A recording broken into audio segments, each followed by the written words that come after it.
Bienvenue dans cette nouvelle édition de Non-Stop Info. Au sommaire, le nouveau code des collectivités locales en Tunisie est bientôt soumis au Conseil des ministres. Ce texte est censé définir la répartition des tâches entre pouvoir central et futures municipalités. Fin des consultations pour former le nouveau gouvernement en République démocratique du Congo. Les différentes formations politiques ont été reçues par le Premier ministre Bruno Tshibala. Il était question de la répartition des postes.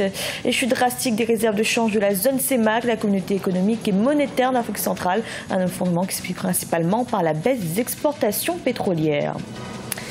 Mais tout d'abord, le président burkinabé Marc-Christian Kaboré a été reçu ce vendredi 14 avril par son homologue français, François Hollande. Les deux chefs d'État ont échangé sur la coopération bilatérale, les questions de défense, de sécurité et de renseignement, mais également l'avenir de l'opération Barkhane qui couvre officiellement le Burkina Faso. En Tunisie, le nouveau code des collectivités locales est très attendu. Il devrait bientôt être soumis en Conseil des ministres avant son adoption par le Parlement. Ce texte doit permettre le parachèvement du cadre juridique régissant les élections municipales fixées au 17 décembre prochain. Mélina Bokassa. Un important projet de loi sur les municipales en Tunisie, bientôt au Parlement. Le nouveau code des collectivités locales va être présenté en Conseil des ministres en vue de son adoption. Très attendu, il devra définir la répartition des tâches entre pouvoir central et futures municipalités. C'est un code important, peut-être le texte le plus important depuis la Constitution de 2014. Ce projet, nous en sommes à la 18e version. Il sera présenté la semaine prochaine. Ce code devra donner l'orientation de la décentralisation, ses règles dans un pays jusque-là extrêmement centralisé depuis la chute du régime de Ben Ali en janvier 2011. Depuis lors, les villes tunisiennes sont gérées par des délégations spéciales en charge des affaires courantes des municipalités. C'est un projet du gouvernement, mais le gouvernement est constitué par un amalgame de tellement de colorations différentes que c'est pas le projet commun à eux tous. Et lors du débat avant le vote et lors du vote, ça peut aller dans tous les sens. Attendu de longue date, ce projet de loi devrait consolider la transition démocratique en Tunisie lors des premières municipales de l'après-révolution fixées au 17 décembre 2017. Un scrutin qui devra aboutir à une amélioration du cadre de vie des 11 millions de Tunisiens. Dans l'actualité également, la République démocratique du Congo suspend sa coopération militaire avec la Belgique. Cette décision intervient après que le ministre des Affaires étrangères belge Didier Reynders ait critiqué la nomination de Bruno Tshibala au poste de Premier ministre. La coopération militaire entre les deux États concerne principalement des actions de formation. Les militaires belges ont notamment formé 2 brigades d'intervention rapide. Et toujours en République démocratique du Congo, les consultations se poursuivent en vue de la formation du nouveau gouvernement. Les délégués des différentes plateformes de l'opposition, de la majorité et de la société civile ont été reçus par le Premier ministre Bruno Tshibala à la Cité de l'Union africaine. Reportage de notre correspondant Jacques Amboka. En RDC, un nouveau gouvernement est attendu dans les jours qui viennent.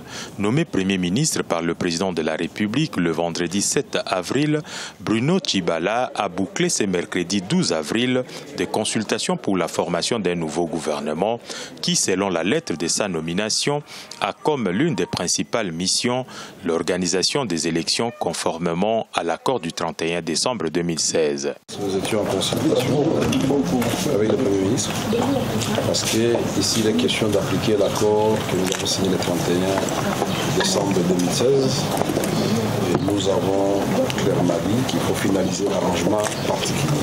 Vous savez très bien qu'il y avait des questions, la question de la nomination ou la formulation du mot de désignation du Premier ministre, ça a été fait. Comme on pouvait bien s'y attendre, les membres du Rassemblement des forces politiques et sociales acquises au changement, Félix Tshisekedi, ont boycotté les consultations initiées par le nouveau Premier ministre, engageant ainsi un bras de fer contre les remplaçants de Sami Badibanga. Il n'est pas obligé d'être porté par tout le monde, il aura toujours des ennemis, il doit faire avec, il doit travailler avec la dynamique au niveau interne pour convaincre, rassurer le partenaire, parce qu'on ne peut rien faire aujourd'hui si nos partenaires ne nous accompagnent pas. L'idéal aujourd'hui, c'est l'organisation des élections. Le peuple veut les élections. Le nouvel exécutif sera constitué de 56 membres conformément aux arrangements particuliers. Cependant, d'aucuns estiment que la nomination de Bruno Tshibala ne cadre pas avec l'esprit et la lettre de l'accord du 31 décembre.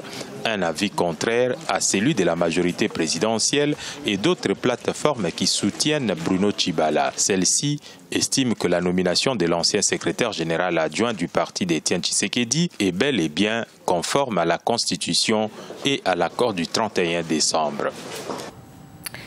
La communauté économique et monétaire d'Afrique centrale a subi une chute des réserves de change de 6 000 à 2 000 milliards de francs CFA en 6 ans, une résultante de l'effondrement des recettes et exportations pétrolières. À cela s'ajoute l'explosion des dépenses d'investissement public. Marcel Fabamaroun. Les réserves de change au sein de la communauté économique et monétaire d'Afrique centrale ont chuté de 4 000 milliards de francs CFA en 6 ans. En effet, de 6 000 milliards de francs CFA en 2010, celles-ci ont atteint 2 000 milliards de francs CFA en 2016. Une chute qui s'explique par la baisse des recettes et des exportations pétrolières, mais aussi par l'excessivité des dépenses d'investissement public, alors que le contexte financier reste difficile et défavorable aux économies rentières. Cette chute de réserve est visible à partir du moment où le cours du baril de pétrole, qui constitue l'essentiel des exportations de l'Afrique centrale, a chuté. Il est tout à fait normal que les réserves de change de la zone BA chutent. En dehors du Cameroun, qui est capable de vendre plus produit que le pétrole, les autres pays de l'Afrique centrale sont essentiellement exportateurs du pétrole. Quitte de la dette communautaire, cette dernière est passée de 15% en 2010 à 45% en 2016, d'après le Fonds monétaire international. Toujours selon l'institution de Bretton Woods, si les États de la CEMAC n'adoptent pas un plan de redressement de leurs économies afin d'ajuster les dépenses publiques, la situation continuera à se dégrader en 2019. Personne ne veut revivre la période d'austérité, la fin des années 80, début des années 90, parce que c'est une austérité qui a encore aggravé la pauvreté. C'est pour ça que la première décision qui est prise de la CEMAC, c'est de préserver les dépenses sociales. Ça, c'est la première règle. Et la deuxième règle, c'est qu'il faut mettre un bémol sur les investissements d'infrastructures. Les chefs d'État membres de la CEMAC se sont réunis ces derniers mois afin de tenter de trouver une solution sur la crise économique. Une réunion biannuelle de la zone franc se déroulera du 13 au 14 avril 2017 à Abidjan, la capitale économique ivoirienne, et mettra l'accent sur la nécessité de renforcer davantage la dynamique d'intégration des marchés des capitaux de la zone. Le portrait à présent d'Ismaël Diallo, artiste nigérien plus connu sous le nom de Ismo One. Il prépare aujourd'hui la sortie de son 3e album. Celui qui a déjà 15 ans de carrière derrière lui chante en 3 langues nigériennes, mais aussi en français et en anglais. Reportage de notre correspondant Sadoïs Mokhtar.